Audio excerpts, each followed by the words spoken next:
Hello everyone, welcome to our webinar on preparing for next generation e-learning part 2. We're going to be covering social learning and DIY approach, do it yourself. Good evening, afternoon or morning from whichever part of the world you've joined us from. Thank you for being with us today. My name is Sanjay and I'm a marketing executive at Upside Learning. I am going to be doing a quick introduction before we get on with the webinar. There's a few housekeeping things I have to go over. You will be receiving the recording of this webinar via an email. We have some polls lined up for you as well, so please do participate.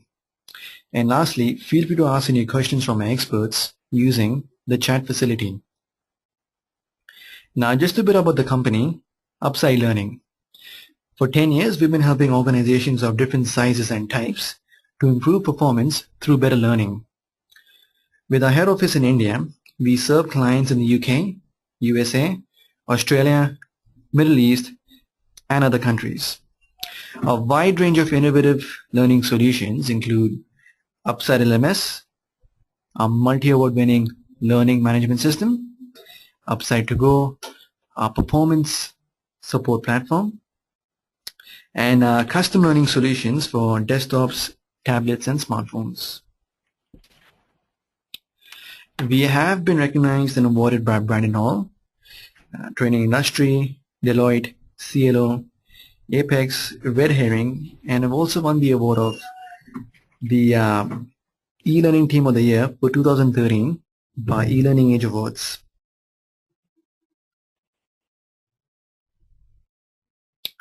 Right, and here's a snapshot of some of the clients we work with.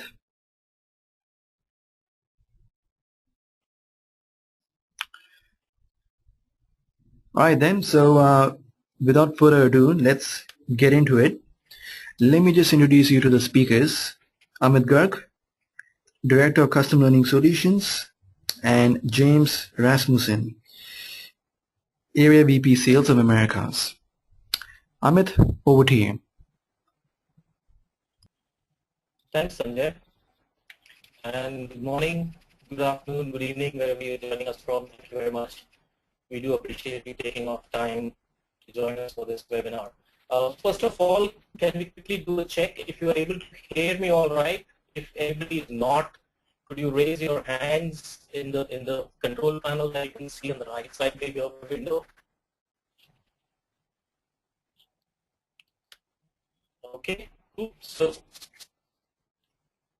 I assume it is all right. No hand raised. Okay, so as Sanjay just mentioned, that this is the second webinar in the series, and in the first one we covered responsive e-learning at Tin Can. If you would like, a recording of that is available on our website. In this one, we are going to cover integrating social learning and do-it-yourself e-learning, and we will hopefully have some time in the end for Q&A.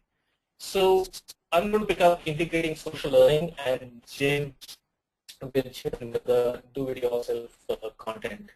To get things started, I have lined up a couple of polls for you at the very beginning. The first one being, are you using social learning in your workplace?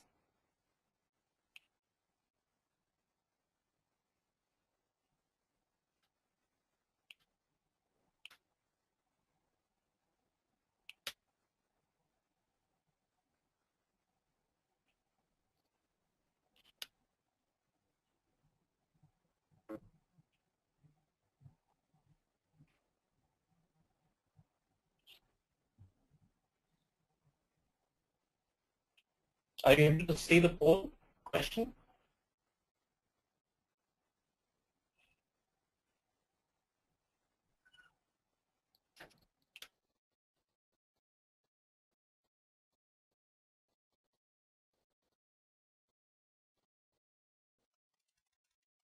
All right, it seems nobody can see the polls. Very interesting. Technology has its own ways. Okay, this has been closed. Can I share? Can you see the results now? Even though you did not. participate in that poll, but there was a slight glitch that we observed. And to quickly get over that, let me try and launch the next poll if that comes up.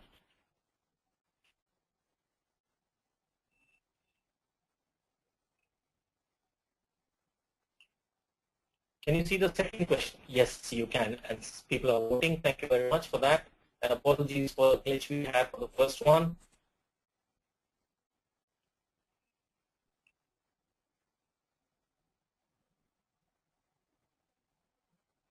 All right, so about 80% of you have voted, and we have a equal mix. About 52% are using social learning and 48% not using.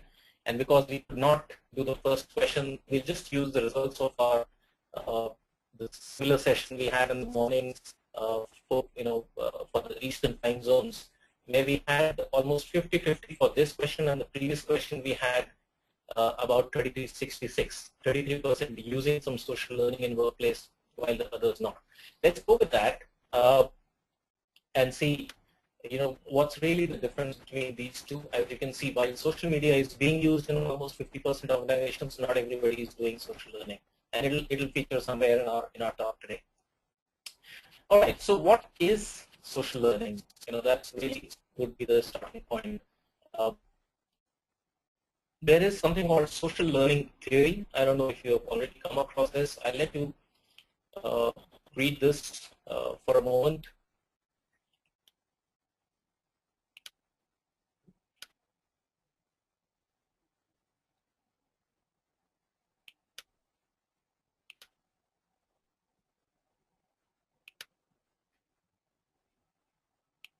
Yeah, so I think the key word here is observationally.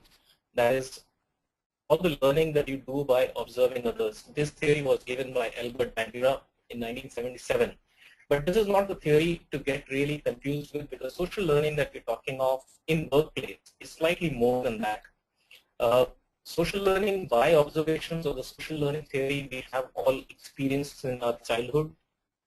We have kind of aped and imitated our parents, our siblings, our friends and relatives, and that's something very natural that we all human beings do. But social learning in the workplace is slightly different, maybe a little more than just observations. This is how Marcia Connor defines it, who's the co-author of the book called The New Social Learning. She says social learning is participating with others to make sense of new ideas. On similar lines, another definition given by Jane Hart, she's a leading thinker in the social learning field, and she has a social learning handbook on our website, which will be downloaded from our website, c4lpd.co.uk. And she says social learning is a natural, continuous process of learning with and from others. The crucial difference between the social learning theory that we just saw on the previous slide and these two is participating and learning with others rather than just learning from others. And that would mean a little bit of a give and take that is going to happen. So you may have questions that you would ask, you may have feedback, you may have comments, you would share ideas with each other and possibly refine them further, etc. So it's not just observation, it is more than that. And social learning is obviously not new. This is something that's been going on for ages. In fact, till the time formal education and training arrived a few hundred years ago, everything would have been social learning really. We would have learned from each other in social manner only. Though the focus on social learning is increasing because of social media, and it certainly can enable it. Not necessarily it enables it. You need a way to implement it and a way to support it, so that social learning really happens in a more optimal manner. And it is not necessary that if you have social media, social learning is happening. So kind of related thing, and also bringing out the same thing that we just saw in our polls.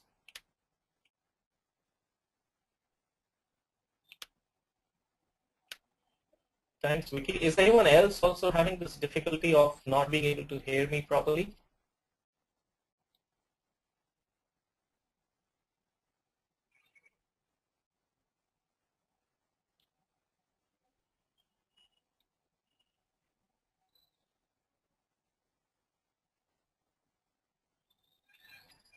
Thank you. There's one more person, Vicky, Zelda. I think most others are able to hear. I'm very sorry.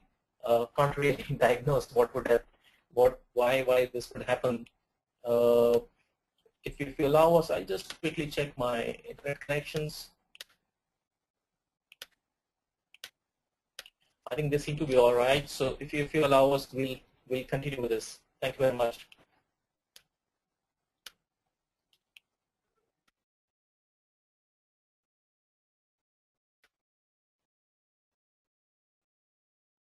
So what is social learning? We've just seen that. Why should you be bothering about social learning? Most important reason to really bother about social learning is this model, the 70-20-10. And I'm sure most of you have come across this model in some way or the other. This is one of the most prominent models which tries to differentiate formal classroom mode of training and the other modes, the non-formal and informal and social modes, and claims that only 10% of learning really happens in the classroom mode or the formal mode. We don't particularly align with this model. We like the pervasive learning or the 3-33 approximation model from Don Pontifac a little more as a better approximation of how it would happen, which is 33% formal, 33 informal, and 33 social. But nevertheless, whichever model you are more aligned with, there is no doubt there is a significant amount of learning happening outside the classrooms and the formal modes. So there is every reason for us to bother about that, create systems and processes so we can optimize that. So that's the number one reason why we should be looking at social learning. A lot of learning is happening outside the formal domains. The other reason is that social learning, along with other tools and technologies like mobile and communities of practice, etc., enables a continuous learning structure in your organization, and which is quite different from the traditional model where you would have a training event and suddenly the knowledge levels would go up, but they would constantly drop down as time passes. So it really creates that environment where your workforce is at the most optimum level of knowledge and skills. It empowers that kind of environment. So you would possibly look at social learning because of this as well. And the third reason why we believe we should be looking at social learning is because millennials are coming into the workforce.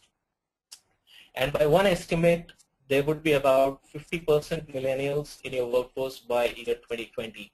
And this is a slightly different set of people in terms of their expectations, in terms of how they see media, how they see interactions with people, and how they use technology, etc. So there are three important things that have come out from Cisco 2011 Connected World Technology Report, where they had surveyed about 2,800 students. And they highlighted that 2/3 of that population would really prefer internet access over having a card. 3/10 of them would actually expect as their right to be working remotely, not just as a facility, but a right.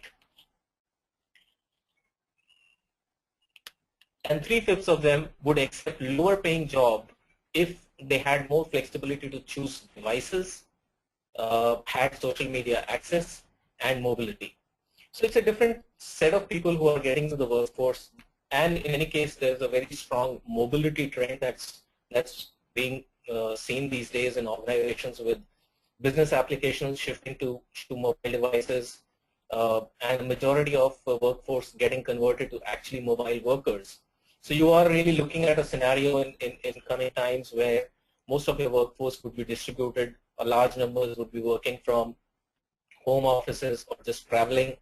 And so how to manage the training aspect of those people, I&D would have to really look at solutions which would be aligned with that kind of structure. And social would fit in very well there as well. Just to take a moment so that we again don't have a confusion between social and informal, because that's again a buzzword that you would have heard, and I'm not sure if everybody is very clear about what is informal versus what is social. So I picked this up from Jay Cross's website, who's one of the recognized gurus on the informal learning field, and he says that informal learning is the unofficial, unscheduled, impromptu way most of us learn to do our jobs. He also compares informal learning to like riding a bicycle. So you would have the control where you want to go, and you can possibly take a detour, you could help someone else on the way, etc. And formal learning is like riding a bus. The driver has the control and you are just a passenger tagging along. At the same time, he also mentions that people who are new to a territory, and in the workplace context, it would be new workers coming in, new staff coming in, people being moved into new roles, people getting promoted to, let's say, managerial positions and doing that role for the first time, etc. So anybody getting into a new set of role or industry or a job, they would often ride the bus before hopping onto the bike. So for more formal training in the initial days and then more informal after that. So, but this does sound pretty much like social, doesn't it? So we have this matrix which kind of compares and places social and informal into appropriate boxes. This is a matrix which is that you have one axis as formal and informal, and the other one as individual and social. And what you get here is when you are individually learning in a formal mode, you might be taking a self-study program, you might be taking an e-learning course, etc. Oops. When you do informal as an individual, you might be searching, you might be reading, you might be listening, watching a video, etc. But you are doing it on your own. It is not a curriculum that has been assigned to you. Similarly, in social, in a formal mode, it might be a group of people who have been assigned a curriculum and there is some sort of discussion going on, there are activities which have been given, but it is linked to a certain training activity. And in the informal social mode, you are really working and learning together. So it is really embedded in the work and you are learning from each other while you work together to achieve a certain task. Now, if you were to superimpose on this the type of social learning we're talking here, the formal social component, which is the bottom right box, is really what you can call as social training. And the top right box is what you can call social collaboration. So social training more specifically is around a training objective or a training agenda, and you create maybe a learning community around that, which could be short-term or maybe slightly extended as well. So you could possibly do this through learning management systems which have good social capabilities, and you can create discussion boards, etc., around a curriculum or a course. Social collaboration is usually more long-term, but more importantly embedded with work. So there is work and project teams, so that could be the medium-term, shorter-term thing, but communities of practice would be more long-term. So that's where the informal and social would really fit in. There's another way to look at it which has been given by Burson in one of their talks on how mobile is changing the learning landscape. And they view social as one of the three forms of informal. So they say informal is on demand and social and embedded. And these are the various activities that you can possibly do within social. But again, as you notice, mobile as an enabler, mobile as an accelerator, and mobile as a transformational opportunity. This whole thing has been said in the context of mobile learning. Okay, so let's move on to how do we make it happen. Meanwhile, are there any quick questions that can be taken up?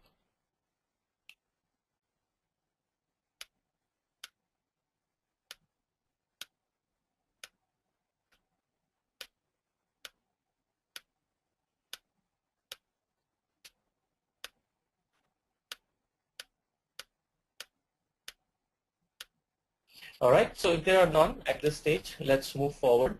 Before we get on to how to make it happen in your organization, let's look at the key challenges that have been identified based on a survey and a report created based on that by the HCM group. The top challenges for implementing social learning in the workplace, number one, probably everybody can relate with that, adoption by employees. Almost half of them saying that adoption by employees is going to be their number one challenge, or has been their number one challenge. Difficulty in measuring the impact of these technologies on business, again, quite understandable. Measuring the impact of even the formal training programs has been difficult, especially if you were to link them to business objectives. Measuring impact of more difficult. The time necessary to manage communities, yes, organizations have made this mistake of assuming that it is a self-running community or a portal, but you actually need somebody to manage that, to kind of not monitor, but manage and maybe even instigate at instances to really get some responses and create some excitement, etc. But you need to have some sort of time devoted to that. Somebody should have that responsibility. Buy-in from leadership, I think it's one of the most crucial elements, and if you can get that buy-in, I think it is much easier to roll out any sort of initiatives. It's more so for social learning because it will be visible. So if you had your CEOs and CTOs or other C-level executives involved in that initiative who are taking active part in it, it will be very visible. Integrating with the LMS and other infrastructure, yes, some sort of social learning, especially the social training part, could be done within the LMS. The social collaboration part may actually go into the realms of project management tools or some other tools. If your LMS does not have those things, and then integrating them could be an issue unless it's been well thought out from the beginning. And of course, there is this worries about employees wasting time. Very natural, and I think this has decreased in its importance over the years. When the social media first arrived, I think the initial reaction was to block everything and not let any employee access anything, but then organizations over a period of time have realized that it is also delivering them some benefits. So I think this block has really come down quite a bit, and I think it would go away gradually. But with proper policies, I think this can be mitigated to a large extent. Okay, so these are our recommendations on how to really make it happen in your organization. Of course, starting with objectives will help. Like in anything that you would do in life, any project, anything that you want to do, having clear objectives would be very useful. But what kind of objectives can you have for a social learning initiatives? I think the previous cases of organizations who have been able to do it successfully indicate that if you have objectives which are more project linked, which has some sort of a business outcome associated with that, would be having the kind of focus and would be able to get that involvement from people more easily. So having a objective like increasing innovation in your organization or increasing the sales win rates. So you may have some sort of social learning initiative going around that, which could be maybe if you have Salesforce, it could be done within Salesforce, or if you have an R&D team, they could be involved for the innovation part. Maybe others can also chip in. You can have an objective of decreasing cost, improving productivity. You could possibly have reduced staff turnover. Improving customer satisfaction is something that a lot of organizations have actually started getting benefit of, because you'll see a lot of organizations now having a Facebook page and a Twitter account, and the disgruntled customers, especially in the B2C domain, would immediately contact them. And that's where you are connecting using the social media with your customers directly in real time. But it's also connected backwards into the organization to have that used internally for learning from each other and having a social learning setup. Of course, what you need to support with tools. The water cooler is really the most fantastic social learning tool that has been invented ever. But again, it has its own limitations. It cannot go beyond the boundaries of your office. So people who are spread out at different locations and geographies would not get a chance to connect over the water cooler. So you need something like a digital water cooler. And there are, these are all essentially digital water coolers, giving your people to connect with each other on digital platforms in different ways. We suited for a different activity, each one of them. But yes, You can choose tools from here depending on what kind of social initiative you are launching. One key element in those tools is you could possibly go private or public. So some tools could be very private and others could be public. And within that, there are really points which are in favor of both private and public. In private, you would get more control. It would be more secure, and it could even be customized to your requirements. In the public tools, your users would have more familiarity because they may have been using those tools in their private lives or in personal lives. It would be less costly, generally, sometimes even free, depending on what kind of setup you have. And you would also get access to external experts. So especially for fast-changing industries and a rapidly growing domain in terms of technological innovations and other things, you would like to get connected with the external experts as well, because not all the knowledge and not all the fresh thinking can come from your team only. So it depends on what kind of setup you are going for. You can choose between private and public. These are the common technologies that are used in social learning initiatives. Of course, discussion forums are probably the easiest one and the most used one. As we talked about earlier, you can even use discussion forums around your curriculum, so it can support social training and both social collaboration. You can have blogs, instant messaging, communities of practice, etc.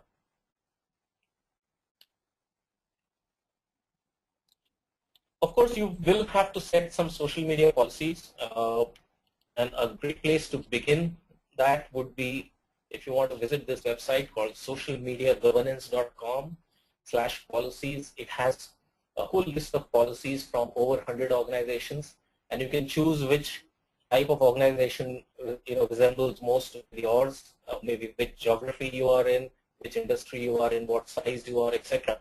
So you may find something which is very close to your industry type and geography, and you may want to really use that as a starting point. One of the social media policies that has been discussed quite a lot on the social media itself is the 3 R's at Telstra, which actually stands for representing yourself, that is not being anonymous and being what you are, putting a name to everything that you put on social media, taking responsibility of what you say and do on social media, and showing respect for everyone, any individual or company or community that you interact in. And they've also created a training program on that, which is the screenshot is from that program, which is freely available online for you to look at this link. So essentially, you will need to choose social media policies. Keeping it simple would be best, and having some sort of training program around that would be great. You essentially need to make your people feel comfortable and confident of using social media without thinking always about the implications of what can go wrong and am I doing it right. The next is content, which is slightly surprising when we're talking of social learning, but yes, of course, conversations are the content for social learning. If you can build those conversations going, yes, that is the real content that you can generate. In fact, it is a lot of knowledge that can get generated through those conversations. As we discussed earlier, you would need somebody to really seed some of those discussions and plan them out and possibly give directions when required. At the same time, you may leverage your existing e-learning courses, documents, webinars, videos, podcasts, etc. in terms of providing those resources on the same platform, so if somebody is looking for something, others can guide them to the right resource. So it is not about taking a training, but it is about getting a connection and somebody telling you, suggesting that this is the course which is best suitable for learning this. This is the resource which will give you this trick. Watch this video and this will show you exactly how to fix that thing, etc. So essentially they will act as a resource, but not as a course, but they need to be available on the platform for people to share with each other. And of course, you can leverage user-generated content, which is going to be big as we go along. more and more people would be contributing in terms of blogs, in terms of maybe videos, in terms of audio captures.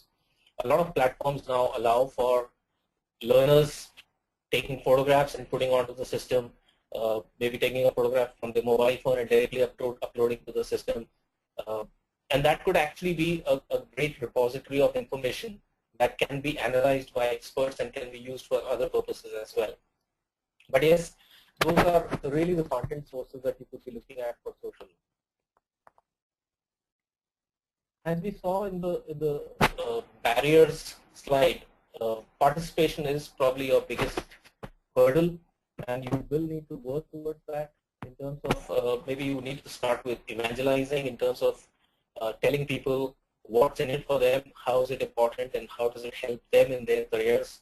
If you could get C-level participation, that's excellent in terms of rolling it out to people and letting them take notice of this. You can also run some campaigns, maybe short-term focused campaigns, so that you can build that excitement. You can have rewards, again, short-term, long-term. If you had a gamified platform, it would be a great reward mechanism on an ongoing basis. And once again, you need to have somebody who's having curation responsibility, because you will not get all the content generated in your organization. You would be looking at the outside world and the web for picking up the best content from the outside websites and pulling it back into your platform so everybody can gain from that. So some sort of curation responsibility has to be assigned. And of course, we need to remember that not everybody will contribute. According to some research, it suggests that there is a ratio of 99:1. So there's only 1% people who will contribute original things to the platform. 9% would just keep circulating around what has been contributed by the first 1%. And the rest 90 would not contribute anything, would not even participate. They would just lurk around the platforms. And this ratio can change as we see more millennials getting into the workforce, as our existing workforce gets more used to it, and they start seeing the benefits of it. And maybe it could be different in different industries, but yes, it is also guided by some of these factors as well as the culture that you have in the organization. Analytics is an area which you may or may not want to really focus on in the beginning itself, but yes, it will become important as you go along and you start deriving some initial benefits of it, and you start putting in energies towards this. As of now, social learning is just happening. Once somebody starts putting in energies and you buy a platform and there are people who are managing communities and there are people who are doing curation, there is cost that's going in, and there will be organizational requirements to prove the value. So it is not just about usage, because most of the times you talk to people and they'll say, we will track how many times people logged into the system, how many comments were generated, how many times a particular resource was accessed, and that particular one could be an important metric, but not just usage. I think the key metric would be if you can link it with business drivers. And when you begin with analytics, it's easier to measure project-based social learning. So if you were having a social learning initiative around improving process, a particular process, maybe in a department or organization, that might be a more easy to really measure whether the outcome has been achieved based on the initiative that you've taken. And in the end, it is really about building a culture so that it becomes a daily routine for your staff. It is something that they do almost by default. It is so embedded in their work that social learning just happens almost naturally to them. So just to recap on all of these points, start with objectives, support with tools, set social media policies, get ready for content, encourage participation, take up analytics when you're ready, and build a culture of social learning. Before I hand over to Jim for the next part, I just draw your attention to our own LMS, which has been a multiple awards winner on social and informal learning from Brandon Hall, and it might be quite a useful thing if you're looking for something like that. We would invite you to explore that more in detail on our website. or just write into us after the session, and we would be happy to take you through that platform. With that, I'll hand over to Jim to take over the DIY content section.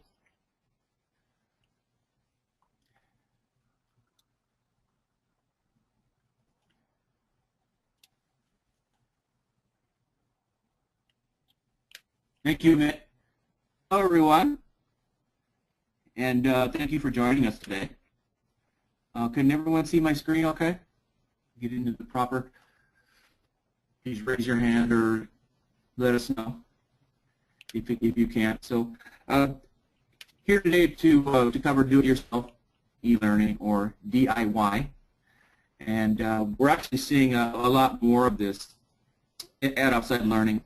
And as you heard in the intro, Upside Learning does a great deal of custom e-learning and learning development. But excuse me, at the same time, we have a lot of organizations out there for different reasons that are getting involved in DIY. So certainly we felt that was topical to cover today. So what kinds of e-learning can you DIY? And here's a lot of what we're seeing in the industry, and this is something we live and breathe every day. So certainly course development, objects, media, and definitely there's a lot of tools out there, rapid content development tools that you can take advantage of. And not all of them, they're all relatively inexpensive. So it's certainly a way to build your capability and you know, get into things like video and audio and even some simulations, believe it or not. Excuse me. Pardon me.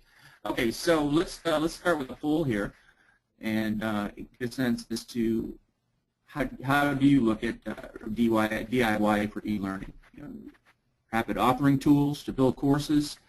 You look at recording your own audio, video, certainly, develop with animation, or all or most of the above. We'll give you a few minutes to. While we're waiting there quickly on it, you cover a lot of ground in the markets that you lead.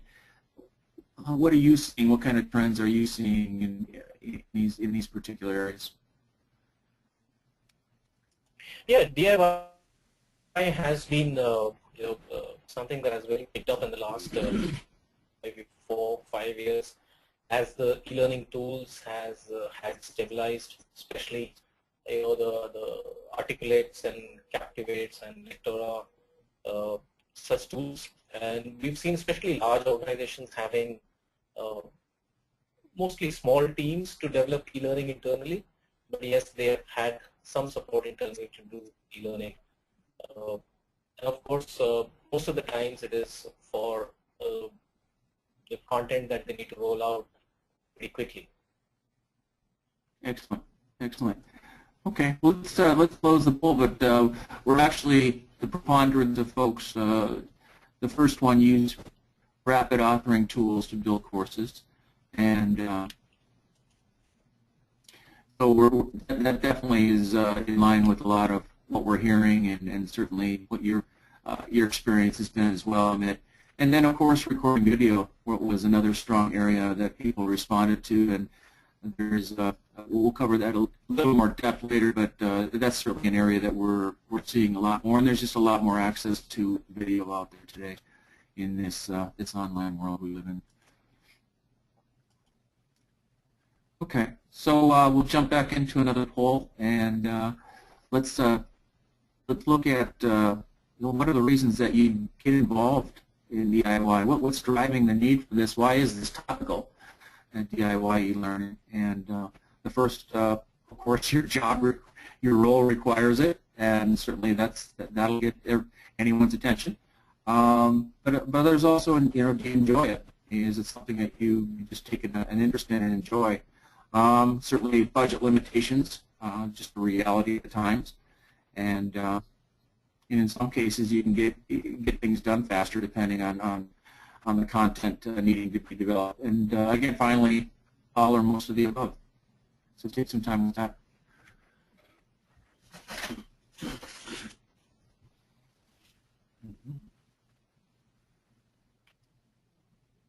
We got that poll open.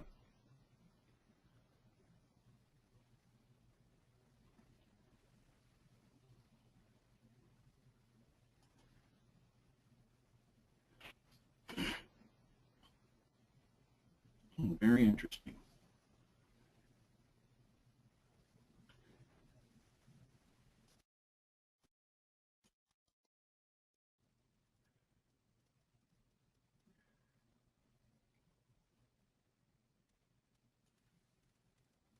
Okay.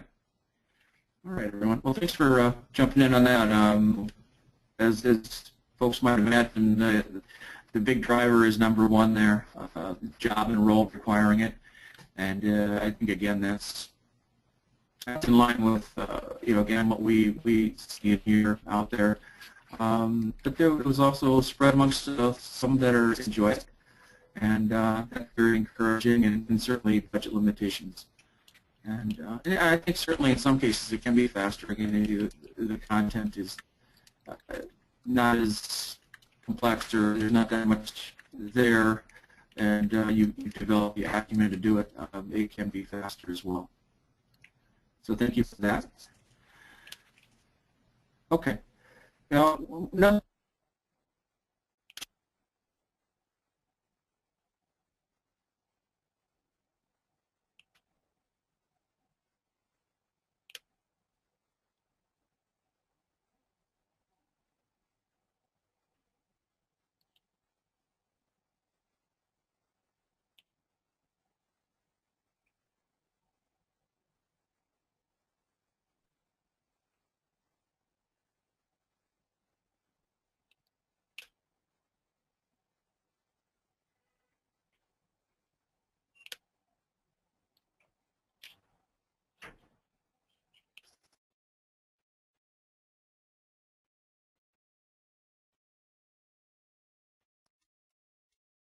It seems that we've just lost Jim for a moment.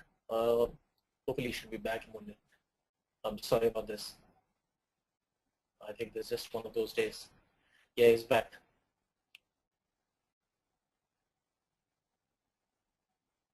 Hi, Jim.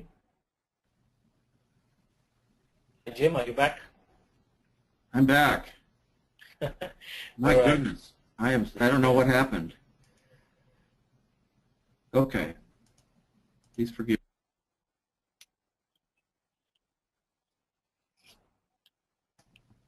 Jim, if you could go to the presentation mode, How's that that? would be great.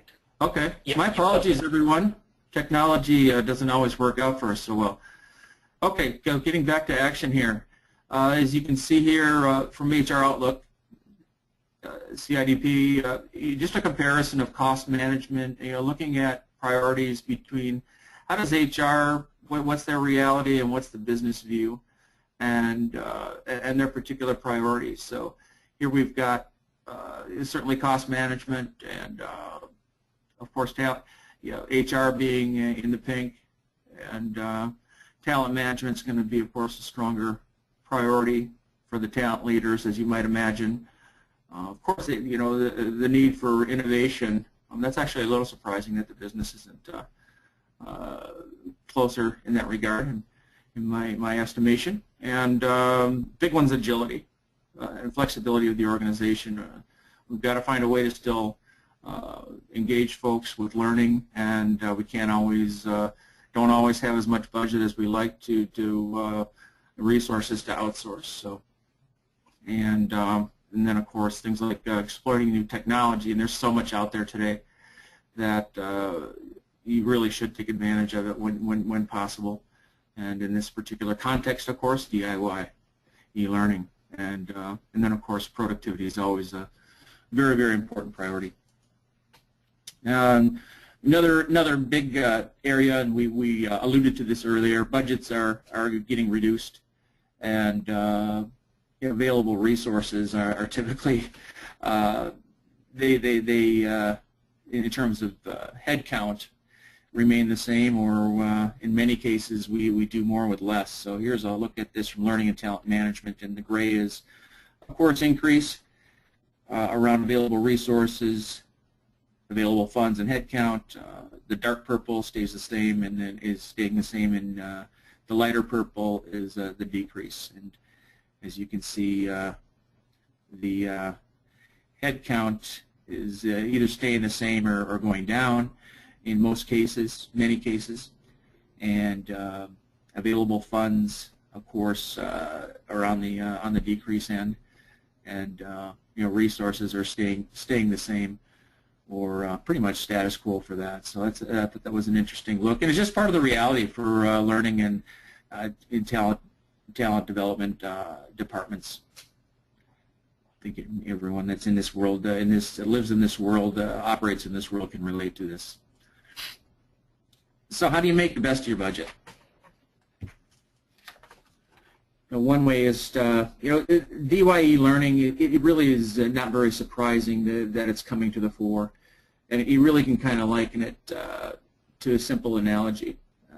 20 years ago, if you're going to create a slide presentation, you need to engage all kinds of external resources, technical, creative expertise, maybe of an ad agency or a video producer, or even a computer expert, things like that. But today, I mean, we think of nothing of putting together a PowerPoint, a professional-looking slideshow via PowerPoint. Despite my ineptitude here just a little while ago, it's still very professional-looking. You have to have the operator handling it very well. Similarly, though, to make the analogy to DIY e-learning, it really puts content development in the hands of the content experts or the subject matter experts, and this is just a group of people that you need to have basic computer skills with experience in creating content using PowerPoint, but you don't need to be an expert by any means. But the one thing I want to make we want to make clear today, rather, is DIY learning. That it doesn't mean that content needs to be developed 100% by content experts. It's a practice that allows for less dependency on others, like a professional development team. And as we alluded to earlier, I mean, that's certainly a big capability of Upside Learning. We're very adept at creating great-looking custom e-learning and m-learning. But we also work with a lot of organizations. We take them at a certain point in the process. They're able to develop some of it, and being able to develop that capacity. So it's really using technology-based learning applications that are available, reduce the number of nice-to-haves, and you can also, another nice way to use your budget wisely, rather, is to pool learning-related resources across your organization. So what do you give up when you engage in DIY e-learning? Certainly you're reducing cost, and that's very, very important. Sometimes time required. It can eat up bandwidth, and it does. And you're balancing all of that. And of course, at the end of the day, you want to be able to create a high quality output, so to speak. So it's really kind of juggling all of that, and really understanding that and making an intelligent decision as to what content avails itself to DIY, and perhaps what may you want some additional help with. And it really does. It is in a lot of cases content dependent, but it's also, as you can see here, cost, time, and quality are impacted as well. So let's go to another poll here, and just in terms of, would you compromise on quality? And in the case of reducing costs or saving time, or would you not do that? Would you just refuse to compromise on that? And then finally, it depends on the situation. There's another choice. So we've got that open now, and we'll let you go to the polls. And Amit, if I can stay online here without getting cut off, how much of this are you seeing in your world and in how you interact with the market?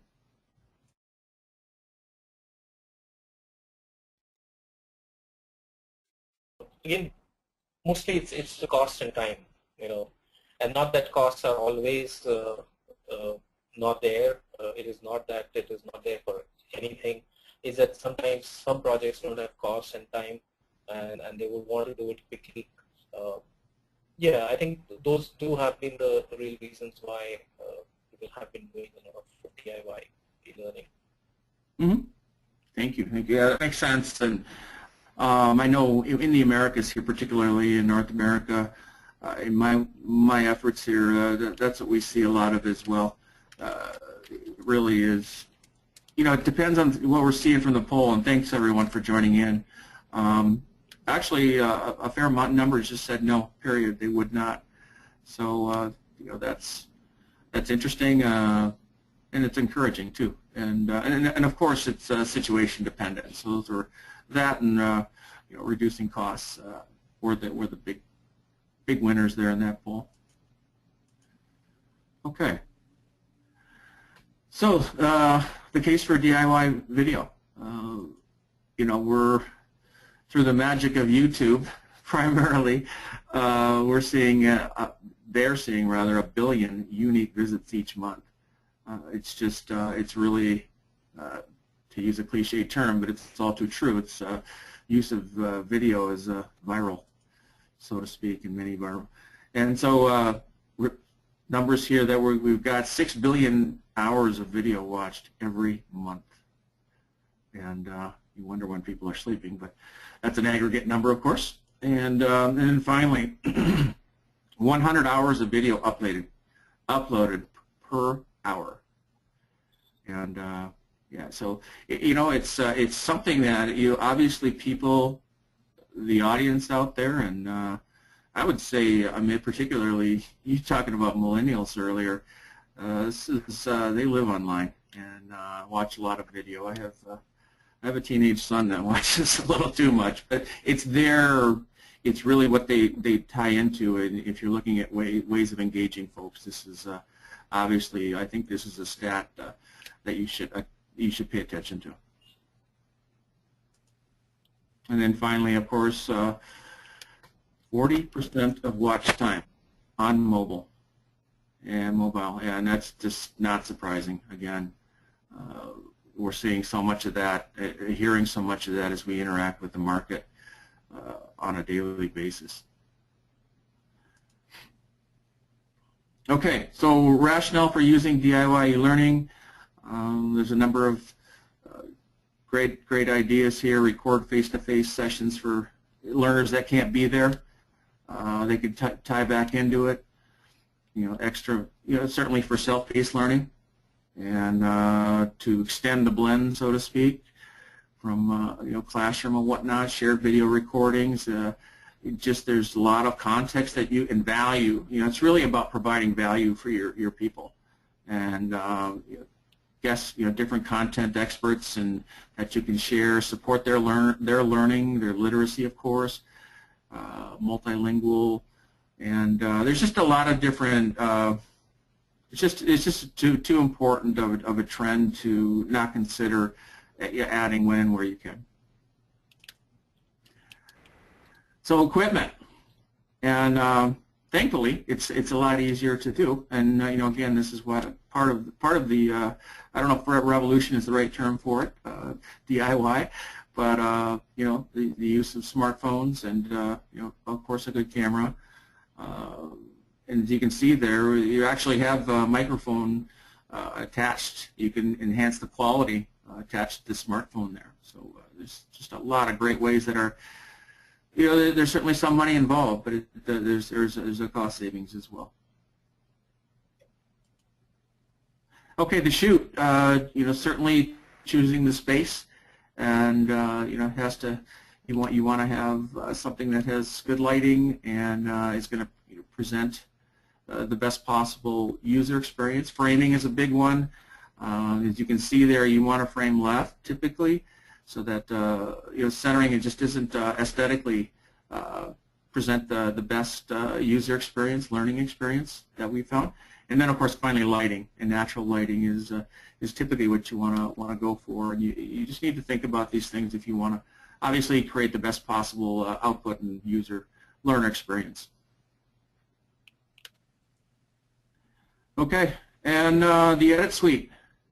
There are a lot of, as I will continue to say throughout my time here, there's a lot of tools out there, but you don't need to overcomplicate it. Less is more, and you keep it relatively simple. Okay, here's an obvious example of the bad. It looks like he's holding it himself. It's too close. He's centered. The lighting is poor. But if you look on the right, the lighting is great. He's on the left. You can see the content. The content is the star, not the person. So some of it's self-explanatory, but rather obvious. But I think some important things to keep in mind. And then finally, DIY approach. Of course, you're the external expert. Do some sort of analysis.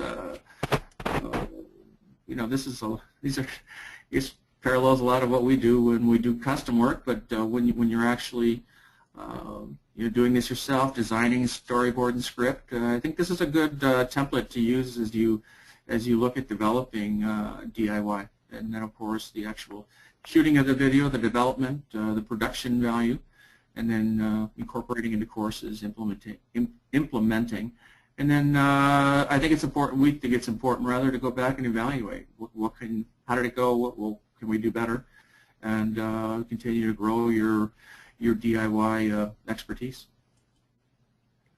Okay, cost heads. Of course, actors. I think having there's a lot of internal talent typically, folks that are can speak into a microphone and can be personable. The video producer, of course,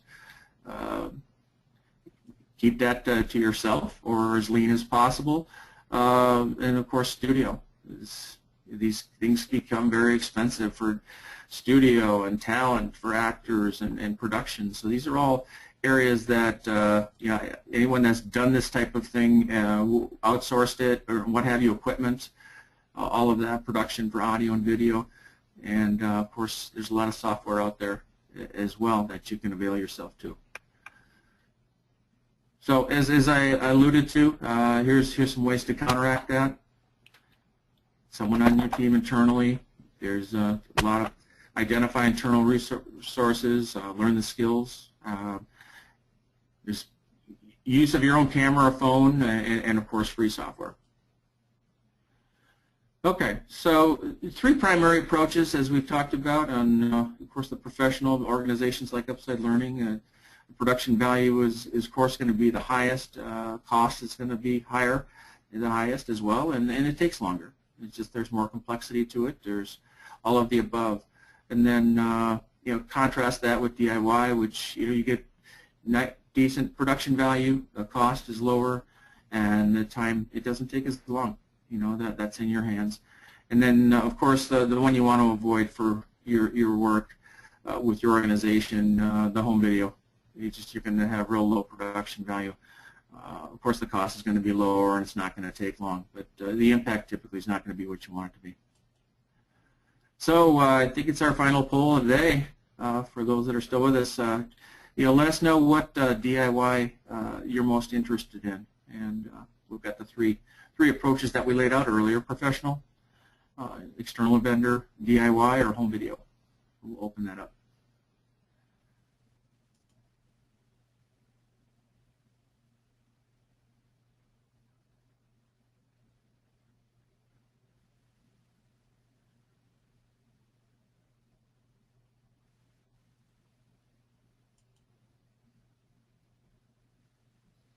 Okay.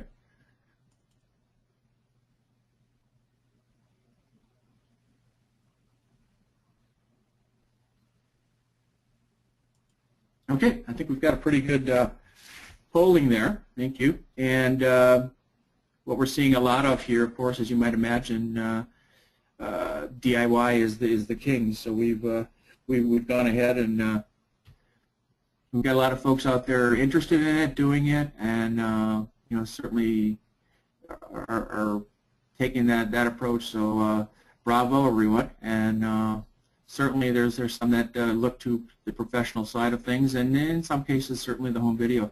So a little bit on the 1 and 3, but primarily DIY. So excellent. Thank you. Okay. Finally, just some things that we've covered here. DIY approach reduces the cost, your time. Using a mix of your time, of course, skills and resources. So that there's some investment there. It's certainly something that you have to consider and balance, and of course external expertise, adding interactivity. Really to develop learning videos, you want to maintain the best possible. Strike that balance between your time and skill and resources, and the best possible effectiveness, and of course learner engagement. It's kind of that balancing act, and we just wanted to provide some considerations out there for you to think about and engage you on this on the topic of DIY, and I hope you've enjoyed it. So I don't know if we have any time left for questions with my technical challenges, but feel free to raise your hand and jump in. So I'll turn it back to you, Amit, and thanks everyone.